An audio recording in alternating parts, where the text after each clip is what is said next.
Ayan po mga lodi, ginagawa po yung walkway dito sa tapat ng Mega Mall. Puntang Mega Mall po yan. Mas mapapatay niya po pag sa akin ng carousel. Kaya po, ganda po ng nila ngayon, ginawa sa foot walkway, puntang Mega Mall. Hindi po akit ng MRT yan mga lodi.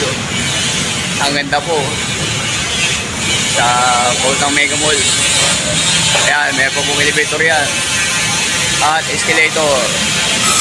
Ayan, abangan natin ang kailang pagbubukas.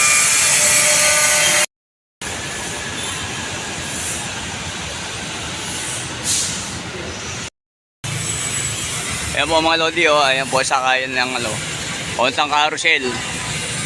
Madali na po pagsakay ng carousel ngayon. Hindi na kaya ng MRT mga lodi, diretso na Mega Mall yan. Ayan po. Ayan.